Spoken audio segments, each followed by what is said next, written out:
This is Big E. I want residuals.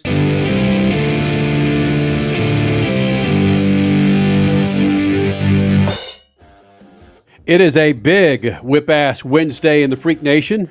Who's whipping ass on your street corner? Big E just whipped some ass with your intro there. That was nice. Like that, Crasher? Nice effects. Bang. Crasher, you know who's whipping ass on dirt is our guest coming up in the second half of the show, Jett Lawrence. Jett Lawrence. Yep. Last year's Lucas Oil Outdoor Motocross champion in the 250s. Got injured right before the start of the Supercross season and decided that he and his brother were going to swap on the East versus West 250 divisions. Just debuted in his East division last weekend in Minneapolis. Got a win. Yeah, he's not too shabby. I wonder if he'd be the dude's a badass when it comes to riding a bike. Take a sip there, Sarge. But as you'll see in his personality, I wonder if he'd do even better in the booth. Covering That's down motocross. the road, though. Down the road, 10 years or so. Richie looks a little bit disheveled, man. You still partying from that championship with your Rams, Richie? I'm not disheveled. I think I look amazing. I think it's the fact that I'm wearing a shirt that is 11 years old. Nice. If you can't read it, it says NL West Division Champions 2011. God, I just can't wait for baseball season. That was the last time the Diamondbacks Said won no one ever. the National League West. Diamondbacks. I saw an ad on azcentral.com, the Arizona newspaper, their website, or their okay, there we go. Jesus. The website for the local paper. Yeah. And they were advertising spring training games with the Diamondbacks. I said, well, unless they know something I don't know, we ain't got no spring training, Bizachos. Well, that's what you did. You immediately searched sports sites because you were wondering why did that ad pop up? That seems odd. So you're like, did something get reached? Yeah, that would be no. Yeah, did something break that? Because when it comes to baseball insight, I'm the go-to guy. You are, Sergeant. I used to enjoy watching baseball. What? Then I grew up. And then life happened. Holy cow. Hey, Richie, buddy, let's don't delay it anymore. Who's whipping ass for you on this Whip Ass Wednesday? I'm glad you asked, Sergeant. Yeah, buddy. Because this was a great story from yesterday. If y'all didn't see it, I feel like it kind of got swept under the rug a little bit because I didn't see it till late in the day. But we finally got a settlement. Yes. Between the U.S. women's soccer players and the Federation. And that is that the players of the U.S. women's soccer team got a $24 million settlement between the national team and the U.S. Soccer Federation. They were originally asking for 60, but they got 24, which is nice. And they also got some other concessions as part of this. They also got equal pay in terms of World Cup bonuses. And they also established a fund that's going to support players after retirement, as well as help grow the women's side of the sport. And my go-to on this is that all the actual players, like your Megan Rapinos and your Alex Morgans, they were all on TV yesterday talking about this. They were talking about how excited they were about this and how great it was for the sport and how great it was for women's sports. And so when I saw them being excited about this, it allowed me to get excited too. So congratulations to the U.S. women's national soccer team and their players. This was, if I could use this phrase, it was ballsy to do what they did. Right after they won the World Cup, they basically filed this lawsuit against their employers. And they won in the end. They didn't get as much as they wanted, but they won in the end, and that's awesome. And it's good for the sport. Good for women's sports, and long overdue. Yeah, I don't think it was necessarily as much about the 60 million that they were after as it was the retirement fund, the equal pay for bonuses. So yeah, that the bigger sticking points, they got done. But what makes the headlines is, ooh, how much money did you make in the settlement? Yeah, okay, that's water under the bridge. It's what's the future for the sport, and they solidified it pretty well there. Are the men even going to make the World Cup again, Kenny? Yes, they will. lost to- Richie, settle They down. lost to Canada. That's not a problem. The soccer powerhouse that is the Canadian men's soccer team. Yeah. And you're not joking, Richie, because again, the first thing I think of, not Portugal or Argentina, Spain, it's Canada. It's one of the world powers when it comes to soccer. No, Canada. No, Canada. Their women's team won the gold medal. Yes. No, Richie, there's not going to be a problem. As long as we sit there in the top 3, we're good to go. Okay, good. In the CONCACAF? Yeah, we're good. The How does that affect CONCACAF. seeding for the World Cup? Like if we're third in CONCACAF? Who cares? Let's just Okay, get in the okay. goddamn thing. Jeez, man. Right? That's in November, isn't it? The actual instead of it's usually over the summer, Yeah. but because they're playing in where are they Qatar. playing? Qatar. Qatar. And it's not. And it's going to be 125 degrees in the summer there. They moved it to November. Yeah. Odd. And again, it's just like Formula One, where they gave away that championship to not. How about that? I was wanting to get some illiteracy going in there, and I did it pretty early. To not give the championship to his 7th championship to Lewis Hamilton. Rigged. Qatar was rigged to get the World Cup. Richie, I'm going to follow you with that because I have a woman kicking some ass today as well. Crash, I don't know if you saw this news. Oh, I did not. Yeah. So husband and wife now? Julia Steinbrenner is taking control of It says co-ownership. into a leadership role with Steinbrenner Racing, and as we know, it Nice. partners with Andretti Autosport. But it's her brother, Oh, it's George Michael Steinbrenner the fourth, that she's joining. Okay, because I saw he just got engaged in the last month or so. So I was wondering if, okay, never mind then. So it's brother-sister ownership of the race team. Got it. Yeah, Steinbrenner the fourth is, as you can see here, it's turning his attention towards a new role with the Yankees. Julia is going to move in the other direction to run Steinbrenner Racing Program Nice. as he departs. Okay, so he will not be a part of the racing team? Steinbrenner. It says right there, she will move in the opposite direction to run Steinbrenner Racing Program in his absence. Is he going to be absent for a year? I don't know. I'm not sure. Just when he's not there, she will be. Right. Got it. All right, I like it. Yeah. More women kicking some ass in sports, man.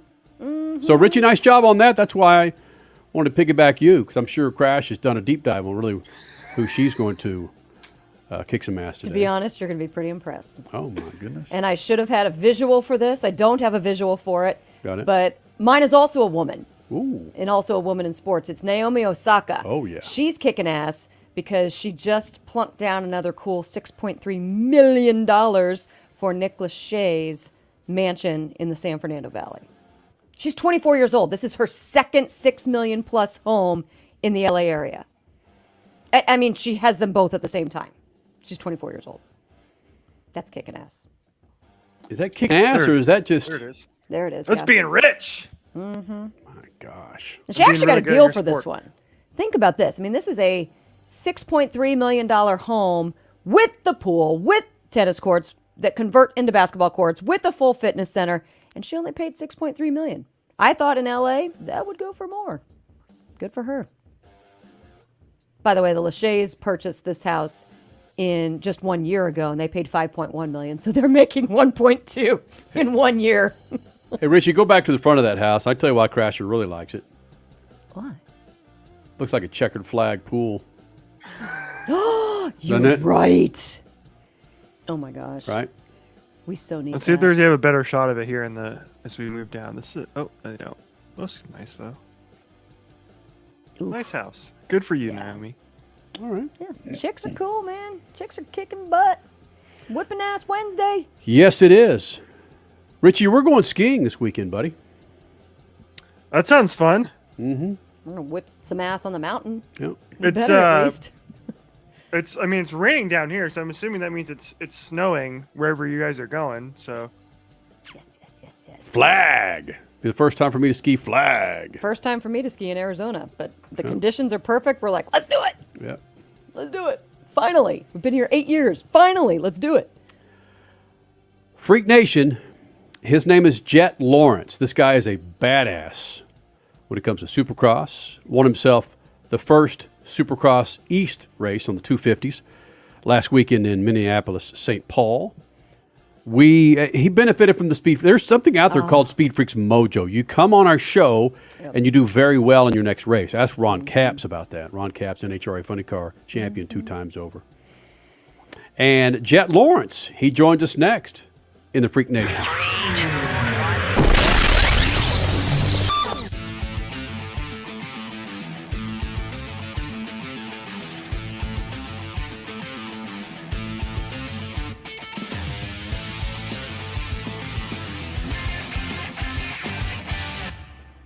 While the other networks are in reruns, see what we run. Monday, get ready for another episode of UPN's outrageous hidden camera show, Red-Handed. Let's see some wrestling. Where unsuspecting victims are caught making complete jerks of themselves on national television. Emmy always lies when he goes out with the guy. This dude likes to get down and dirty, and his girlfriend's gonna call him on it. Can't talk right now. I heard a girl. It's for people. See what happens when he gets caught with his pants down. No. Let me explain. Monday at 9 on UPN Channel 13. Have you heard about Lucas Brake Parts Cleaner? Lucas Brake Parts Cleaner is made of the highest quality components, giving you superior performance and leaving no residue. How do you apply this? You apply Lucas Brake Parts Cleaner liberally to the parts that need to be cleaned. You'll eliminate brake fluid, grease, dust, and dirt components. We know a little bit about that here in the desert, I'd say. And basically what that does is that makes you a happy driver because now your brake noise is gone and your performance has gone up. Boom.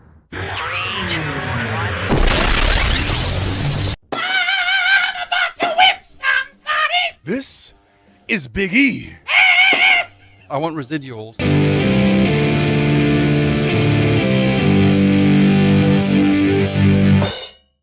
What are you connected to? Have you fed the chickens who are running your internet? Man, I've been giving them things some protein to make sure it keeps up their freaking what's it called? Fitness. Protein. I mean, been putting protein in their seeds. Wow, I can see where this is going, man.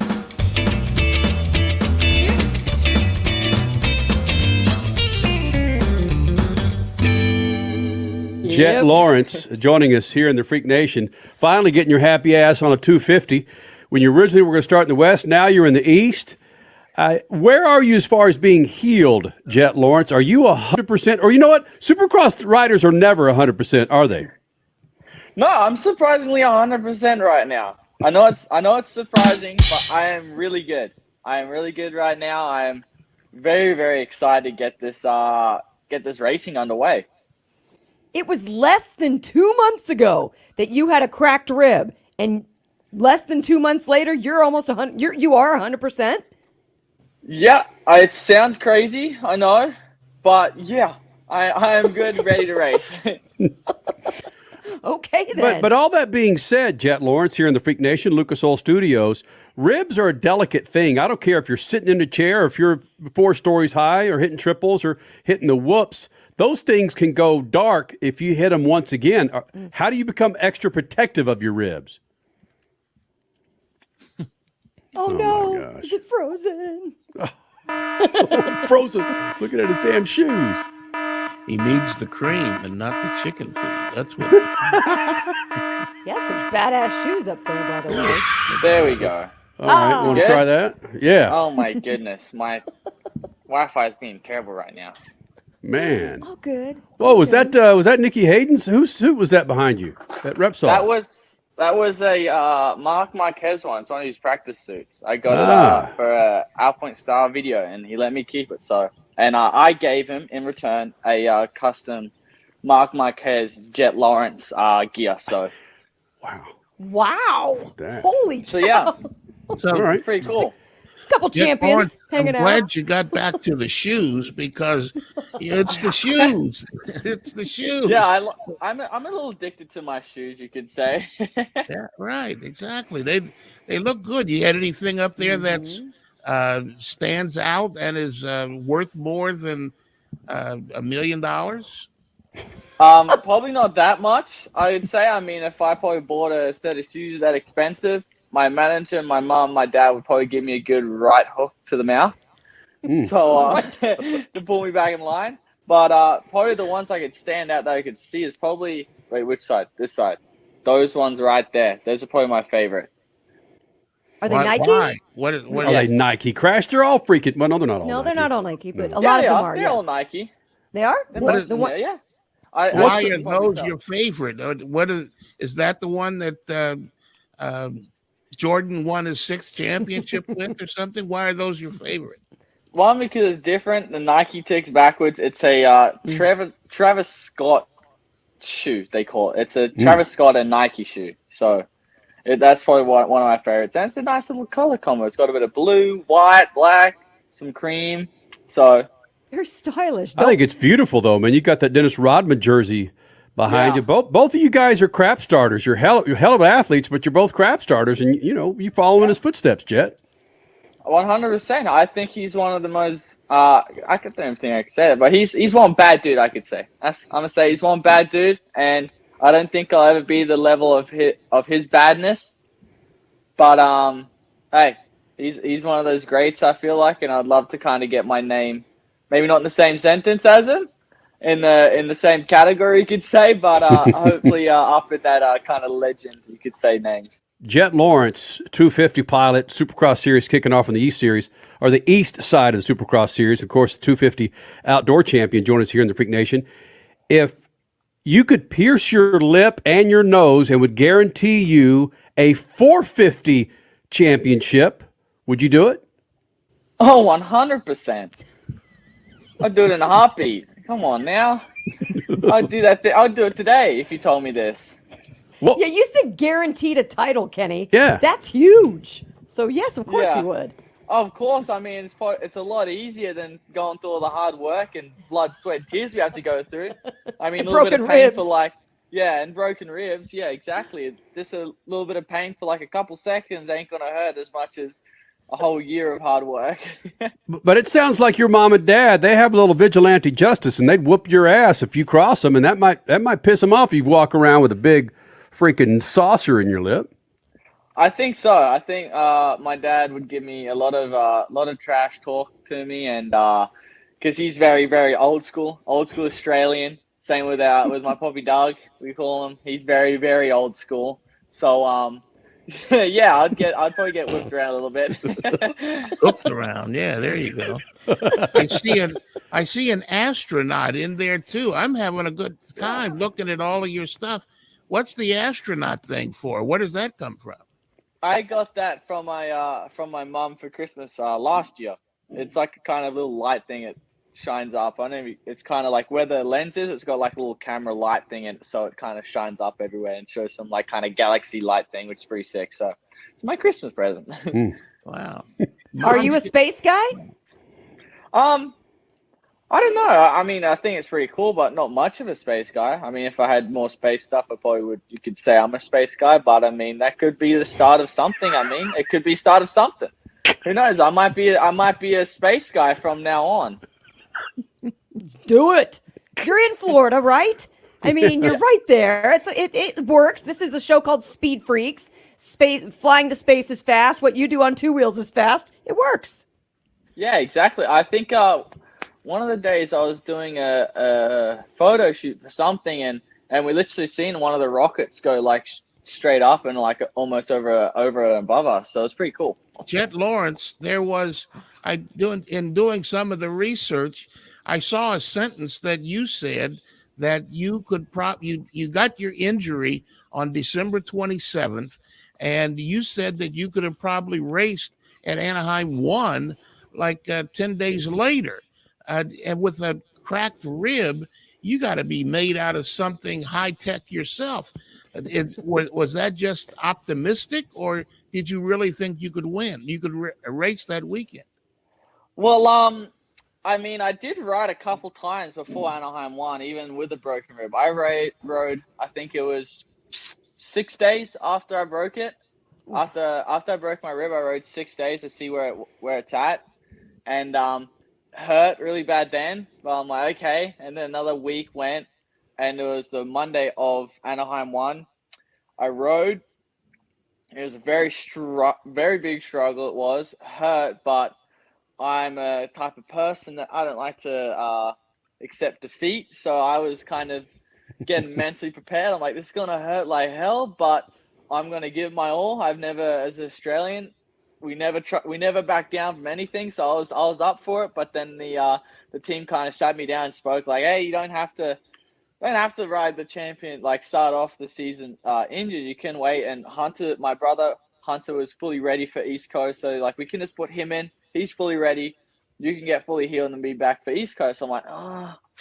I mean, that would be the smarter thing. So I'm like, okay, I guess we can do that. I think it's probably better off I do that instead of put myself in more pain and try and race. Wow.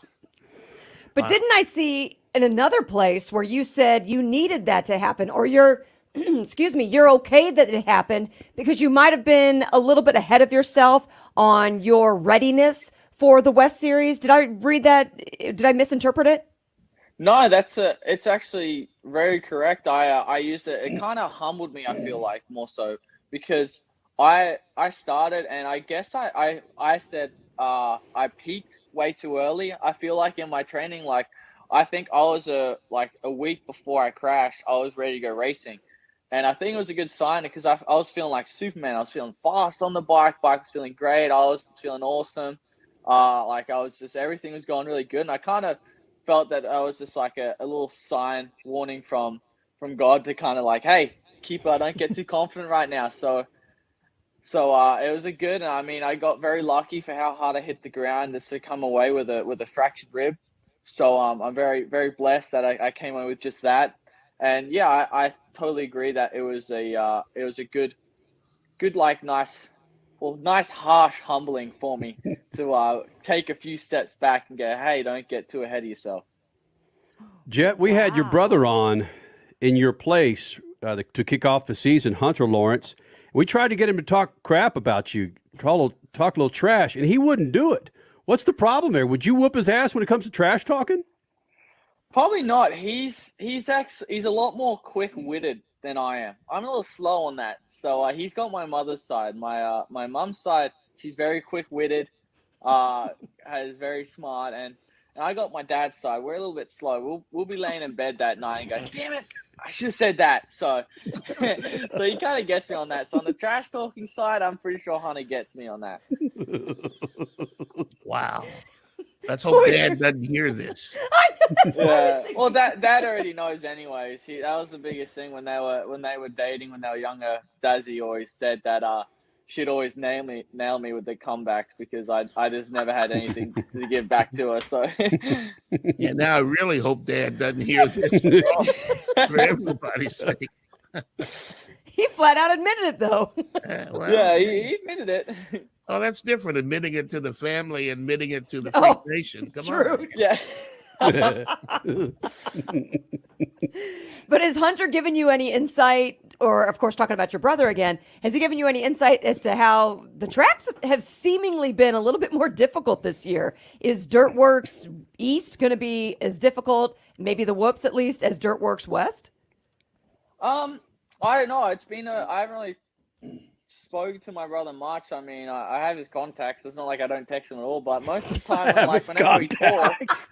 So, yeah, I mean, when we talk, we kind of like just send silly dog videos or stupid videos that make each other laugh. We don't really talk much about racing because he knows that I'm the same way, that away from racing, we're like, we don't want, like, when we're not racing or riding dirt bikes, we don't want to hear anything about it. So I never really ask how the track is and that stuff. So, and yeah, I'm just gonna wait and see until we get there in Minneapolis and actually see it from my own eyes, see how the track is, see how big the whoops are. So yeah. Okay, so you were into the Puppy Bowl this past Sunday, not the Super Bowl. If you're dog people, exactly. Okay. Yeah, well, I'm a huge dog person. I got my own little English bulldog. Okay. There was a press conference just a little bit ago. You had this massive bulldog behind you. Was that your guy? Yeah, that was my boy Moose. Yeah, that was him. I thought it was funny. I'm like, it looks too plain behind me. I'm gonna put Moose up there. Okay, for the people that are watching this, can you put it back up real quick? Your gorgeous boy? I don't know. I don't know how to do it on this. Oh, true. That was a Zoom platform. This is Listen, Yeah. let's don't jack with the karma on this call. It's a little iffy, Crasher. Come on. Yeah, Damn. I'm gonna put that up, and this is gonna disconnect me all this time. Right. Okay, yeah, valid point. that whole quadrant of the United States might go black. Yeah. Hey, you're a hip hop fan, correct?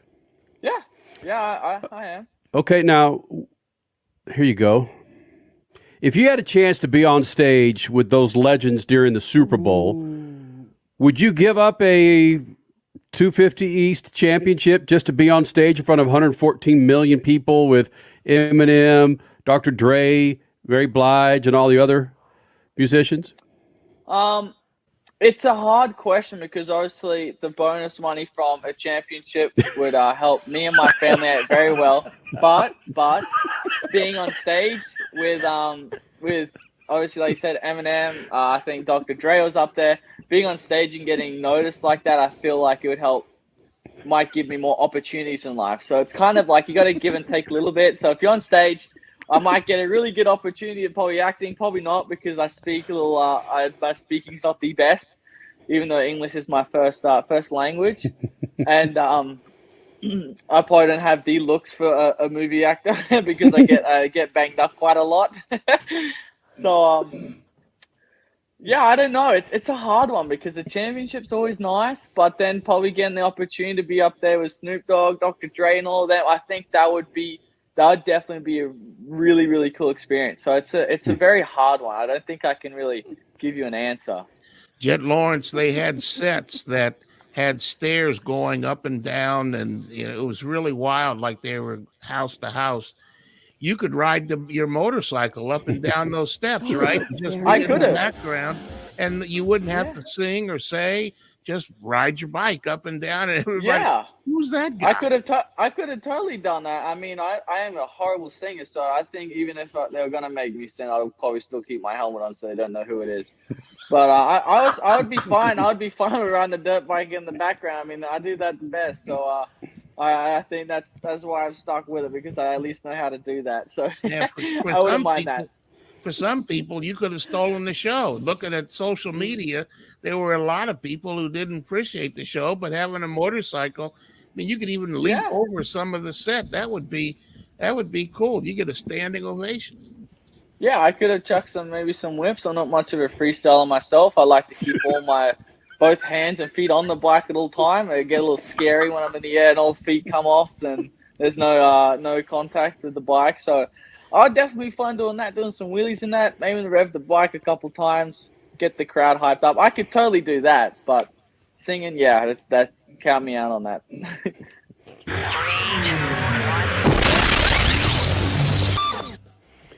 Richie, what's chucking some whips? Do you have any idea what the hell that is? Chucking some whips? Chucking some whips. Yeah. Well, it's when you take you jump the bike in the air, and then you start saying "Whip It" by Devo. So you're like, "Whip it good, Chuck it, whip it good." chuck it, whip it, chuck it, whip it. You were close. It's when you whip the bike. I mean, you don't physically whip it like a whip-ass Wednesday, but you whip the bike around. Whip the tail end, almost get it equal with the front end, and you are, yeah. Oh, I've seen that move before. Yeah. I actually have because I watched a lot of X Games when I was a kid. Bam. All right. So then, Kenny, explain chucking some. Throwing some, doing I know. I some was gonna see whips. Damn it, I was hoping that's when I wanted your sarcasm to come in. No. Hey, man, thank you guys for being a part of a whip-ass Wednesday here in the Freak Nation. Thanks, Jett Lawrence, for being a part of this big old thing. Richie, I don't know if we'll do something live from the mountains on Friday or maybe something not live. I don't trust internet up there. I don't know about you. I know. What the hell are you worried about? I mean, this is a nice house we're staying in, No, I'm not Crasher. What are you talking about saying? the house. At the time of this show, we're going to be on the mountain. I'm not trusting the internet got on it. the mountain. I'm not. Listen, it's supposed to be 5 degrees tonight. 6, excuse me. Warming trend. Flagstaff. Of our phone. Could you see us being on the lift trying to do this thing? That'd be badass. Oh, wait, they had to stop the lift. Oh, why is that? That guy up there trying to do a selfie video with his phone. We told you no live videos on the lift. We'll get our guys after your happy ass. They would clear it up for us. Yep. That's true. All right, Freak Nation, thanks for being a part of it, man. We'll do it again on Friday. All right? Crasher, say bye, will you? Maybe we'll do it again on Friday. We'll see. All right. Later. Are you guys going to kick some more ass? Should we kick some more ass? Yes. All right, let's kick one more Whip ass. It's whip ass today, not kick ass. Dang it. This is Big E. I want residuals.